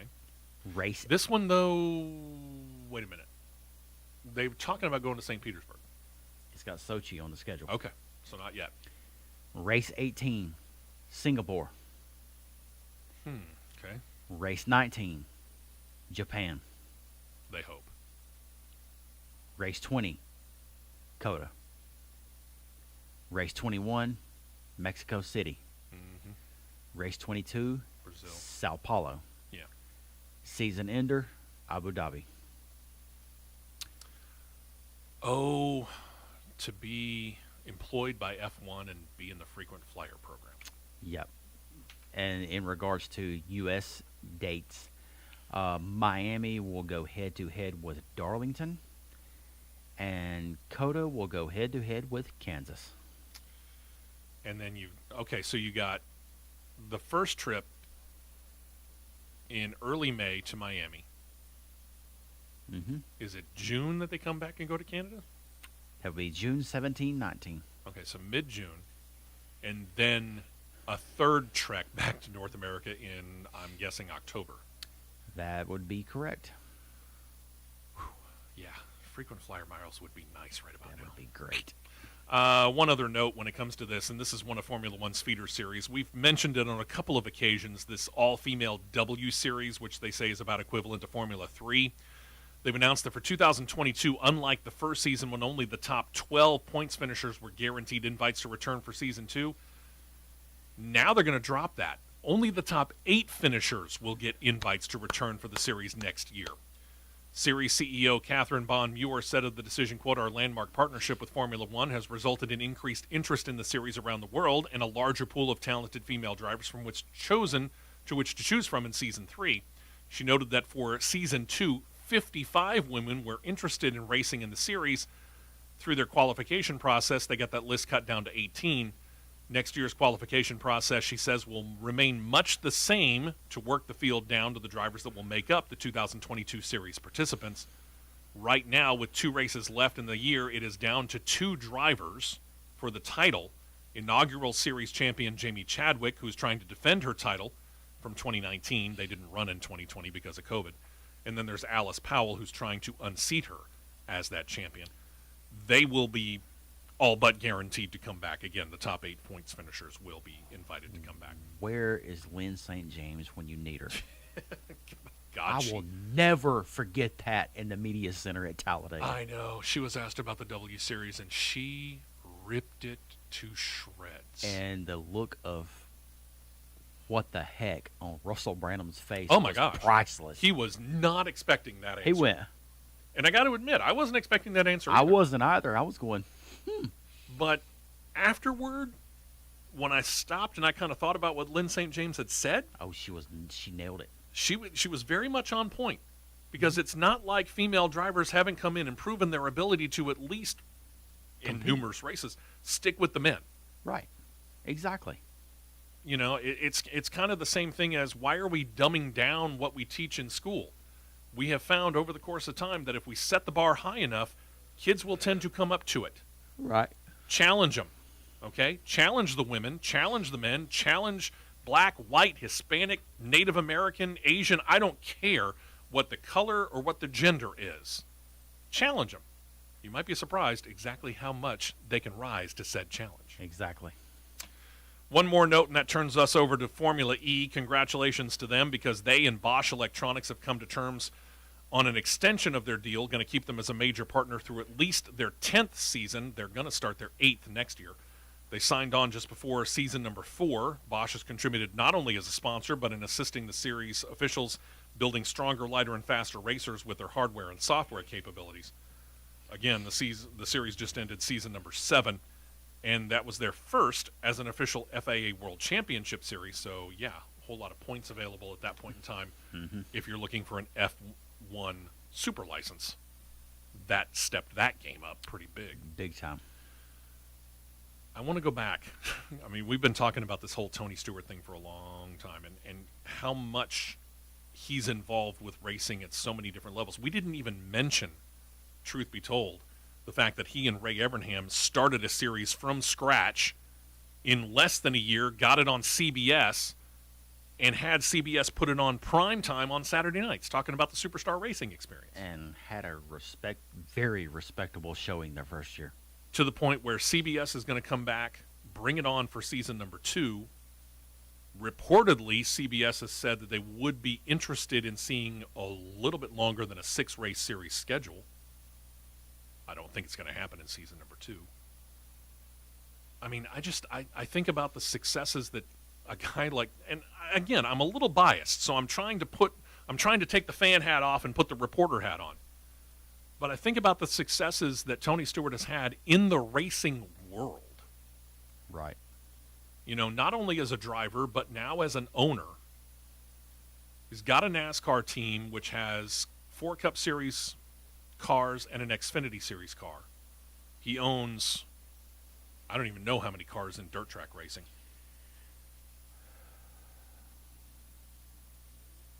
He's got 2 World Outlaw cars, and I think 3 USAC cars. Okay, so that's Non-wing. at least 5. Right. Okay. He owns or has interests in at least 2 dirt track racing series that I know of. Yes. Same could be said for 2 different race tracks. One of them is most notably Eldora. Mm-hmm. Now he's getting into the NHRA. Again, he's not going to be playing around. He's going to make sure that he gets all the right people in all the right places and have a nice affiliation. Again, I'm presuming with Don Schumacher Racing. Mm-hmm. At one point in time, he had part ownership in an IndyCar team, early 2000s, for like only about a year and a half. I actually found that out. I didn't realize it myself. But how long, knowing Tony's affinity for the Indy 500, how long before Tony starts to think about getting into IndyCar ownership? I see it coming sooner than later. I do too. And the team that I'm pegging right now is AJ Foyt Racing. Oh, I could easily see that. If he doesn't, at one point, if he doesn't outright buy him out, Yeah. he buys into it. And and this is no disrespect to AJ Foyt, No, none at all. but AJ Foyt's had his own health. I should know. He's had his own health problems, a lot of them, and he's getting up there in years. Yeah, I think. How much longer is he going to go? Truth be told, and you walk in there and you've already got something that he is effectively modeled in Yeah. Stewart Haas Racing Mm-hmm. with the car numbers. I mean, it just seems perfect. I mean, How many years, I don't know, but I think I could see that easily happening. I could see that happening by 2024. Okay, that's an interesting call shot. I mean, you're talking about potentially building a racing empire that rivals anything that we have seen from the Chip Ganassi's or the Roger Penske's of the racing world. And let's face it, those guys have had their fingers involved in God only knows how many different kinds of racing too. A lot. A considerable amount. Wow, I can't wait. I can't wait to see what happens. Yeah, it's going to be interesting to see what he does but I can see that coming next. Even though Larry Foyt handles the day-to-day operations of AJ's team, I and could see AJ it is staying there. AJ is just he's the figurehead, Sure. a la Richard Petty. But getting on the competition side, yeah, I could see Stewart buying into it. And it wouldn't surprise me at all if he kept Larry Foyt in some way, shape, or form Oh yeah, no doubt. to keep that connection. True. Would he call it Stewart Foyt Racing? Well, you have SHR, then you would have SFR. Or would it be Foyt Stewart Racing? I don't don't know. FSR? I mean, knowing his affinity and his almost hero worship, for lack of a better term, of AJ Foyt, it wouldn't surprise me at all if he kept the Foyt name on the company some way, somehow. Oh, he would. He would. Calling our shot here. We're speculating it.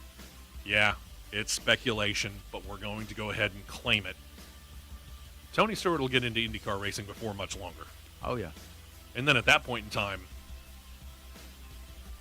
I don't even know where he would go. It's it's tough to say. All right, Really we'll find tough out. to say. A lot of fun to think about, though. All right, Auburn taking on Arkansas as our flagship radio station. They are going to join their pregame coverage starting here. 3 hours of pregame for Auburn and Arkansas.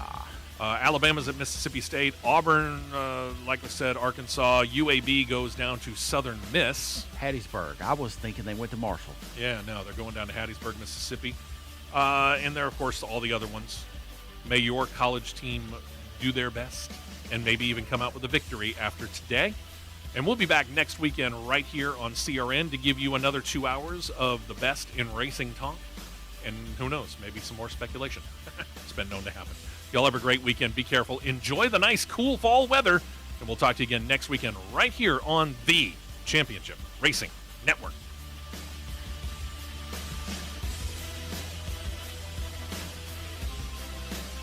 This has been a presentation of the Championship Racing Network.